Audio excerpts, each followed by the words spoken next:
जय गोरिल्ला तय गोरिल्ला। तो दोस्तों आज एक वीडियो फिर ठाकुर साहब ने मेरे को भेजी है हिमाचल से। तो आज मीटिंग हुई थी वहाँ चैल चौक में, और क्या कहते हैं ये मीटिंग होनी थी 5 तारीख को, लेकिन 5 तारीख को बारिश और बर्फ़बारी की वजह से इसे टाल दिया गया था। तो आज 11 तारीख को ये मीटिंग हुई थी। तो उसमें हमारे जो ठाकुर साहब हैं वो क्या कहते हैं गोरिल्लों को संबोधित कर रहे हैं और बता रहे हैं कि आप जितने भी लिस्ट में नहीं जुड़े हो लिस्ट में जुड़िए, और लिस्ट में जुड़ने से क्या क्या फ़ायदे हैं और किस तरह से आपको आपका जो हक है गोरिल्लों को मिलेगा। तो पूरी वीडियो देखिएगा दोस्तों और अपनी अपनी राय इसमें दीजिएगा दोस्तों। आप लोगों का धन्यवाद। जैसे कि आपको मालूम है आज जो है मंडी सर्कल की जो है मासिक बैठक हो रही है। बैठकें तो होती रहती है क्योंकि सब कुछ उत्सुकता थी। पिछली बार जो जब 15 जनवरी को इस केस की हेयरिंग थी, लेकिन उस दिन जो है केस बहुत ज़्यादा थे। उस दिन जो हमारे केस का नंबर नहीं आया। अगर उस दिन नंबर आता भी तब ये डेट आगे जानी थी। वो क्यों?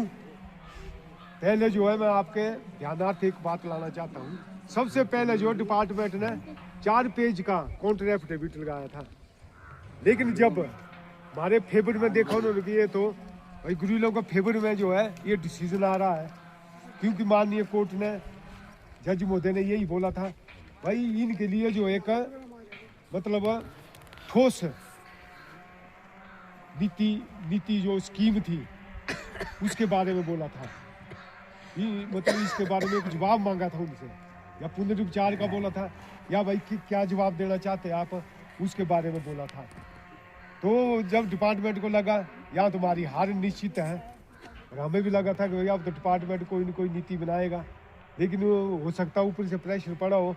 उन्होंने क्या फिर एक 20 पेज का काउंटर एफिडेविट फाइल किया, क्योंकि इसका तो मुझे मालूम था, क्योंकि हमने एक लेटर लिखा था ऑल इंडिया वॉलंटियर एसोसिएशन की ओर से प्रधानमंत्री जी को, गृह मंत्री जी को, डीजी को। उसमें हमने बोला था कि भाई दोबारा हमारी एक्टिविटी शुरू करो या तुम्हारी एडजस्टमेंट करो। उसका जवाब जो है हमारे राष्ट्रीय अध्यक्ष को आया था। उसमें लास्ट में एक पैरा उन्होंने लिखा था भाई हमने जो है गृह मंत्रालय से जो है काउंटर एफिडेविट की परमिशन ली है। उस वक्त ही मैंने कहा था ये जरूर जवाब लड़ने के मूड में ये नीति नहीं लाएंगे, लेकिन बहुत से हमारे साथियों को और दूसरे दूसरे गुट बड़े कई, वो तो बिल्कुल आशा में थे कि भाई हो ही गया। उनको यही था कि भाई अब तो एक पॉलिसी बन के आएगी, लेकिन ये नहीं आनी थी बन के। उस दिन उन्होंने ये 20 पेज का एक काउंटर एफिडेविट लगाया। अब इसमें क्या होता कि उस दिन तारीख लग भी जाती, फिर भी जो है ये तारीख आगे जानी थी, क्योंकि 13 तारीख को इन्होंने काउंटर एफिडेविट लगाया। 15 को पेश थी, एक दिन में तो नहीं ना बनेंगे हमारे रिजॉइंडर। अब हम इसका रिजॉइंडर बनाएंगे।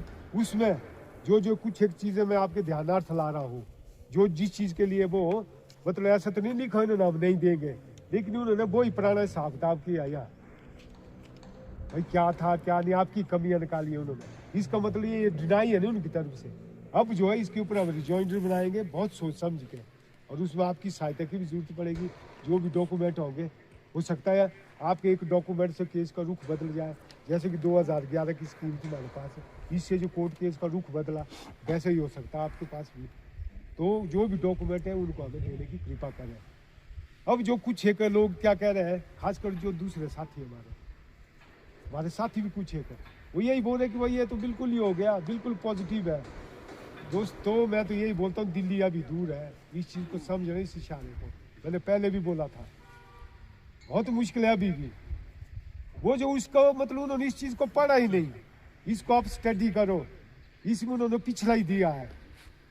जो उन्होंने किया उसका इन्होंने पूरा वाला दिया है। इसका मैं कुछ एक चीज़ें आपको बताऊंगा, ये आपके मतलब आपको अपने ध्यान में रखनी चाहिए ये चीज़ें। तो सबसे पहले क्या हमारे वकील ने यही डिमांड की थी भाई आप जो है इनके लिए 2011 की जो भी है उसके लिए आप इनके लिए ठोस नीति क्यों बनाओ, और आपने जो इनका क्या भविष्य जो अधर में डाला हुआ है, आपके फ्यूचर अधर में लटका हुआ है, इसी के ऊपर लगाया था।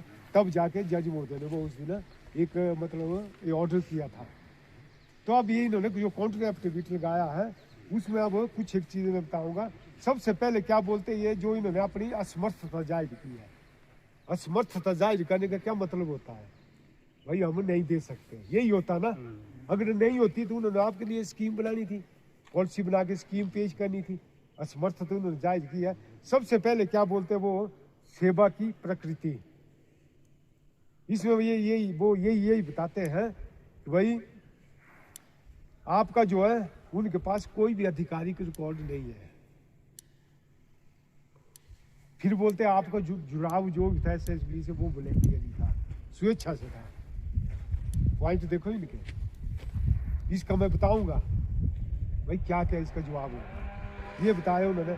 फिर बताते हुए कि भाई अब जो इनका रोल 2001 से 1 के बाद जो है बंद हो गया, रोल बदला गया। बॉर्डर गार्डनिंग फोर्स के नाम से एसएसबी को ड्यूटी दी गई है। अब ये वादा कर रहे भाई अब तो इनसे कोई मार्गदर्श नहीं है। फिर जो है जब आप नौकरी मांग रहे थे, अब ये नौकरी के बारे में क्या बताते हैं, ये ध्यान से सुनो इस चीज़ को। सबसे पहले बताते कि आप नौकरी के पात्र नहीं है। फिर ये बताते भाई आपकी एज जो है बहुत से की जो है 60 साल से ऊपर हो चुकी है, उनको तो नौकरी नहीं दे सकते। फिर लिखते हैं कि भाई रिकॉर्ड का अभाव है। फिर वो रिकॉर्ड का ही रो रहे हैं भाई आपका रिकॉर्ड ही नहीं है। फिर कहते हैं कि इसलिए जो है आपका CAPF central armed police force है, जिसमें 6 पैरामिलिट्री की फोर्स आती है हमारी, CRPF, BSF, ITBP, CRPF, SSB और असम राइफल।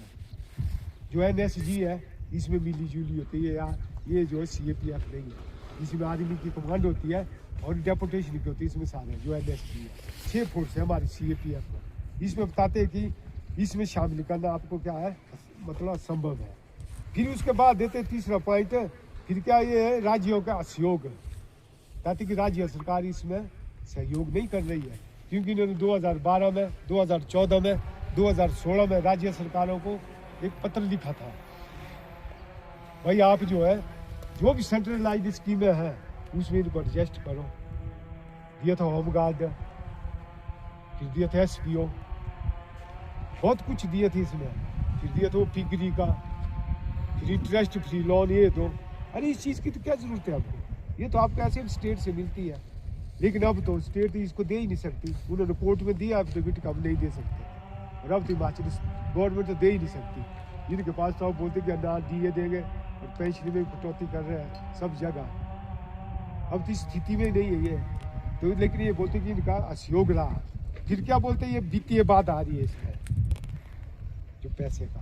ये क्या हुआ जो मैंने आपको पहले बताया था, वो हमने पॉइंट रखा था। तो 2014 में एक वो कमेटी बैठी थी, तो उन्होंने क्या बोला था आपको, फाइनेंशियल असिस्टेंस वित्तीय सहायता देने का सोचा था इन्होंने आपको, लेकिन इन्होंने वो नहीं दी। उसमें भी क्या बताते हैं, ये वित्तीय सहायता में वही लंप सम आपको दे रहे थे, उसमें भी यही बता रहे हैं। आपका क्या था, एक तो मतलब सर्विस रिकॉर्ड नहीं होने का दे रही है। फिर बोलते कि आपका जो वास्तविक और प्रमाणिक लिस्ट नहीं थी, अथेंटिक लिस्ट नहीं थी आपकी, वास्तविक और प्रमाणिक की लिस्ट नहीं थी, इसलिए जो है वही उसमें अड़चन आई। इसका जवाब हम देंगे इनको भाई क्या ये है। फिर बोलते ये कि फिर दिए इन्होंने इसमें रिजॉइंट में कमेटी की सिफारिश है। अब इसमें जो 2000 की कमेटी है ये बड़ी थी इनकी स्कीम जिसने बनाई, उसमें उन्होंने एक कॉलम दिया था सबसे पहले, उसमें तो मणिपुर की तरह, वो उन्होंने टोटली उड़ा दिया है। मणिपुर का यहाँ से वो इन्होंने क्या टोटली उड़ा दिया है। दूसरा वो दिया है भाई जो इन्होंने क्या 40,000 की जगह क्या बोलो उन्होंने भाई 1 लाख देंगे। तो इसमें भी बहुत सी गलत फहमी है, लोग बोलते हैं भाई 40,000 का 1 लाख है। अरे भाई उसकी शर्तें थी, ये उनके लिए इन्होंने दिया था जो अनफिट गिने गए थे, बाकी इन्होंने नौकरी वगैरह दी थी।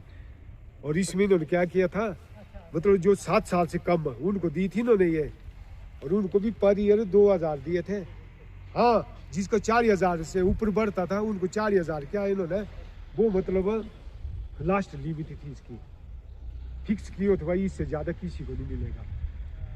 अभी ये मत सोचो कि भाई हमको तो लाख ही मिलेगा, कहीं मणिपुर की तरह इन्होंने बनाई, उसमें भी ये देखेंगे भाई कितने किसकी सर्विस है उस हिसाब से मिलेगा पर ईयर के हिसाब से। इसमें तो न्याय को तो बहुत घाटा है, तो ये मतलब ये चीज़ें लिखे रहे हैं। फिर ये लिखते हैं कि भाई अभी इनको एक वादा मिला है। फिर बोलते हैं कि जो ये स्कीम बनी थी ये 2011 में बनी थी, इसको 25 साल 15 साल हो गए। ये 2010 की स्कीम है भाई, इसको जो है 15 साल हो गए। अब ये फिजिबल नहीं है, संभव नहीं है इसको लागू करना। फिर ये बताते कि SSB की एक्टिविटीज़ बंद हो गए जो है 25 साल हो गए। अब जो भाई बड़ा मुश्किल है, ये ऐसा बता रहे कुछ है, तब मैं इसका जवाब देता हूँ इनको। अब हम बनाएंगे किस ढंग से हम बनाएंगे। फिर क्या है इसमें, क्या है फिर जो लास्ट में इसका यही निकलता है, जो निष्कर्ष इन्होंने निकाला वो यही है कि भाई जो आपके रिकॉर्ड की कमी है, फिर अधिक उम्र है आपकी, और 6497 अनवेरीफाइड है, इनको रिकॉर्ड नहीं मिला, कोई कमी रही होनी, चलो वो तो हम करा देंगे। फिर जो है ये इतने रहे थे। फिर इसमें क्या, सबसे पहले मैं हिमाचल का बताता हूँ। अब हिमाचल में ये जब इन्होंने 2012 में भेजी थी एक CD हमारे पास है, उसमें बताते 10,933 उतने का नाम इन्होंने भेजा है। लेकिन अभी जो बताते जो वेरीफाइड हुए हिमाचल के, वो बताते 6,782। अरे ये कौन सी वेरिफिकेशन हुई है? क्या 10,000 में, क्या 10,000 में क्या इतने लोग क्या इतने साल में मर गए हमारे, या वो भाग गए? ये बिल्कुल मतलब फ्रॉड है। ये जो फिजिकल वेरिफिकेशन होती है, जो टीम आई थी, मैं तो उनके ऊपर उंगली उठाई थी, अभी उठाता हूँ। उनको क्या मारे, क्या वॉलंटियर एसोसिएशन आपस में लड़ी, उनके आप वक्त में रही, उनका रहने का इंतजाम किया, खाने के किया, पूरी सेवा की, लेकिन उन्होंने हमारे साथ गद्दारी की, खासकर हिमाचल वालों के साथ है। उन्होंने क्या किया, आपका मतलब रिकॉर्ड ही उन्होंने सही ढंग से चेक नहीं किया। अरे 10,000 में आपको मतलब कोई 3,500 वॉलंटियर गायब कर दिए, ऐसी होती है वेरिफिकेशन?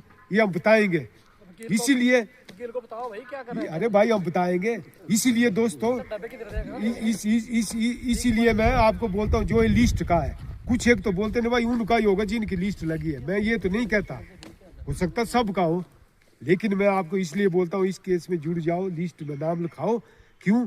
सबसे ज्यादा प्रॉब्लम हिमाचल की है, सबसे कम यहाँ से वेरीफाइड है। 3,500 गायब कर दिए इन्होंने, ऐसे तो 14,000 है, आधा वॉलंटियर गायब है। अगर कल दिन जब कुछ मिलेगा आपको, वो तो लिस्ट रखेंगे, वो तो बोलेगा तू भी नहीं, आपको बाहर निकालेंगे। फिर क्या करेंगे आप? उनकी लिस्ट माने जाएगी ना अथेंटिक। इसलिए हमने लिस्ट लगा रहे हैं, हम कोर्ट में दे रहे हैं एफिडेविट की, भाई हम वॉलंटियर है, हम कोर्ट के थ्रू आपकी वेरिफिकेशन करा सकते हैं, इसलिए आपकी सेफ्टी है। तब बोलता हूँ मैं बार बार जुड़ो, सबको मिले तो अच्छी बात है, उसका हमारा ऑब्जेक्शन नहीं है, लेकिन मैं आपकी सेफ्टी करा रहा हूँ। फिर आपको मैं बार बार बोल रहा हूँ, आप लोग जो है जुड़ो।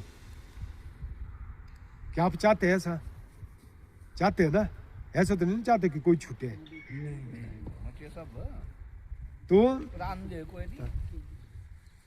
अब जो है 24 मार्च को जो है अगली डेट पड़ी है, और मैं ये बताना चाहता हूँ क्लियर तौर पर, वकील साहब ने बताया था, कुछ एक लोग बोल रहे बस अब तो मतलब 15 को अफवाह मचाई है सब ने, भाई 15 को जो बड़ा अच्छा ये आया रिजॉइंडर। अरे क्या अच्छा ये आए ना, कोई मेरे से बहस करे, ये कुछ अच्छा नहीं है। उन्होंने तो आपके विरुद्ध लिखा नहीं सारा, क्या अच्छा है ये? क्यों लोगों को गुमराह कर रही है? ऐसे होते पढ़े लिखे नेता, इसका मतलब उनको गुमराह करके जोड़ रहे। मैं तो गुमराह नहीं करूंगा, मैंने आपके सामने पढ़ के बताई है। अब मैं दोबारा आपको एक एक पॉइंट बताऊंगा। अगर फिर कोई रहना चाहता तो रहो, नहीं रहना चाहता तो हम क्या कर सकते हैं उसका, लेकिन मैं वो ही बताऊंगा जो इसमें है, क्योंकि हमारी जवाबदेही होती है, आपको हमने जवाब देना है। आगे फिर डिसीजन आपने लेना है, क्या करना है, रहना है नहीं रहना है, क्या करना है वो आपकी मर्जी है। लेकिन वकील साहब ने यही बोला है, साल में जो है 4 या 5 पेशियाँ लगती है वहाँ, अब एक तो लग चुकी है। अब इसके बाद क्या है, ये अगली जो होगी उसमें रिजॉइंडर देंगे वकील साहब, फिर जो उसके ऊपर आर्गूमेंट होगी, बहस होगी, बड़ी लंबी चौड़ी बहस होगी। फिर जो हो सकता है उसके बाद जो डिपार्टमेंट क्या है दोबारा मतलब वो ले डेट ले आगे, फिर हो सकता है कोई पॉलिसी बनी, फिर वो सब वेरिफिकेशन के लिए टाइम ले। अरे अभी तो हो सकता है ये साल भी बीत जाए, लेकिन आपको जिस ढंग से ये इन्होंने उत्तर दिया है, बहुत से आप देख रहे हैं, बहुत से मायूस हो रहे हैं, यार ये तो कुछ नहीं, अब तो एक कुछ नहीं मिलेगा। अरे ऐसा मत सोचो, अगर आसानी से मिलना हो तो फिर कोर्ट में क्यों जाना? कोर्ट में लेंगे ना हम लोग, है ना, हमने लगाया नहीं इसमें जो भी है। इसमें सबसे बड़ा प्लस पॉइंट हमारा पता क्या है, 2011 की है, इसमें ये मान चुके हैं, गृह मंत्रालय को रिकमेंडेशन की उन्होंने भेजा, उसमें बहुत कुछ लिखा उन्होंने स्टेट में भी, भाई ये बहुत अच्छे ये वो, और जज मोदी ने भी यही पकड़ा है।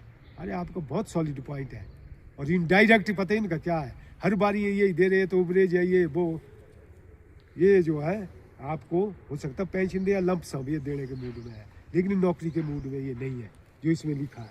अगर दे तो अच्छी बात है। अब मैं बताना चाहता हूँ, हर एक जब भी हम कहीं भी रैलियों में जाते हैं या कोई कुछ धरना प्रदर्शन करते हैं तो हमारा क्या हथियार होता है, वरिष्ठ नागरिक और महिलाएं सबसे आगे, तो उसमें नंबर आ जाएगा तो आपका। मैंने भी यही सोचा भाई क्यों ना हम भी ऐसा करें, क्योंकि अब कुछ न कुछ तो करना पड़ेगा। बाकी तुम्हारे सब नेता बने हैं, एक से एक बढ़ के श्रेय ले रहे हैं, लोग उनको बोले कि यही कर रहे हैं, अरे ये चीजें भी करनी पड़ती है। तो मैंने यही सोचा, फिर मैंने सलाह ली अपने गुरु सीनियरों से, उन्होंने कहा आप करिए। हमने जो है 2 तारीख को अभी कुल्लू मीटिंग हुई थी, उसमें वरिष्ठ और अति वरिष्ठ जो नागरिक है, जो वरिष्ठ है वो तो 60 साल से ऊपर होता है, अति वरिष्ठ होता है 80 साल से ऊपर, मेरे पास है 75-80 से, उनकी तरफ से हमने गृह मंत्री को और डीजी को लेटर लिखा, वो मैंने पढ़ के सुनाया आपको। फिर जो महिलाएं खासकर, आज तो कम है, शादी में थी कोई लेट हो गई है, और महिलाओं की तरफ से हमने एक वो एप्लीकेशन लगाई है, वहाँ लेटर लिखे, एक रिक्वेस्ट की उन्होंने, और उसमें साफ लिखा है भाई किन परिस्थितियों में उन्होंने ट्रेनिंग की और इनके ऊपर कैसे कैसे लांछन लगे। आज जो वो इनको अपनाने के लिए तैयार नहीं है, क्यों नहीं आप कर रहे हैं, और इन्होंने किया भी है। जहाँ भी इलेक्शन आते वहाँ तो 10-10 हज़ार कुछ हज़ार ऐसे ही दे देते, स्कीमें चलाते हैं कहीं वोट के लिए। अरे भाई इन्होंने तो कुर्बानियाँ की है, आप लोगों ने भी कुर्बानियाँ की है। अब मैंने दोनों वरिष्ठ नागरिक का भी महिलाओं की ओर से भी लेटर लिखा है, उसका क्या जवाब आता है उसमें हम घेरेंगे।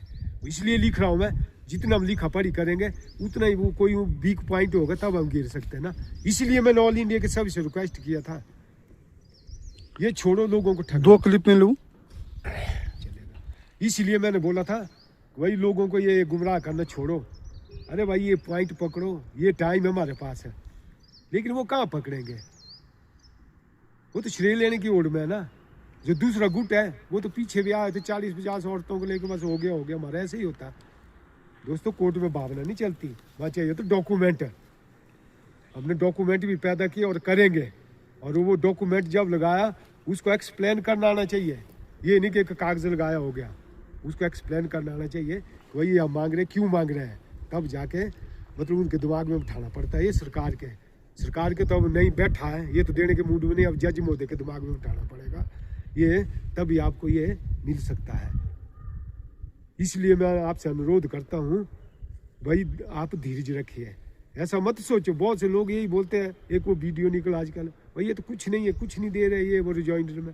अरे ऐसा नहीं है प्लस पॉइंट है हमारा, लेकिन इतना भी नहीं है कि भाई मिल ही गया, टाइम लगेगा। लेकिन अंत में मैं यही कहना चाहता हूँ, कोर्ट में कुछ भी हो सकता है, जबकि हमारा केस होते होते वापस आया हाई कोर्ट में।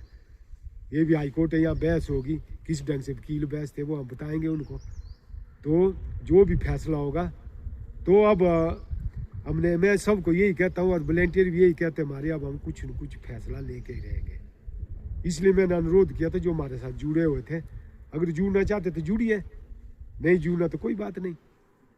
कल दिन प्रॉब्लम आएगी, फिर हमारी उनके प्रति कोई जिम्मेवारी नहीं होगी। तो फिर आती है ये पैसे की बात है, जैसे कि आज मैं जानबूझ के यहाँ मतलब ये रखे, ये जो भी आप देते हैं ये डोनेशन है, किसी के जेब में हम हाथ नहीं डाल रहे कि आप 1000 रुपये दो, 2000 दो, 5000 दो, 10,000 दो, हमारा कभी असूल नहीं है।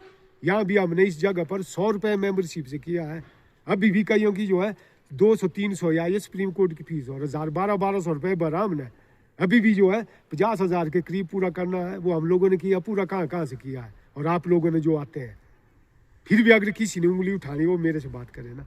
फिर मेरे पास तो ये है रजिस्टर, मैंने लाया हुआ, यहाँ भी दिखाता हूँ मैं, और मैं कुल्लू में भी दिखाता हूँ।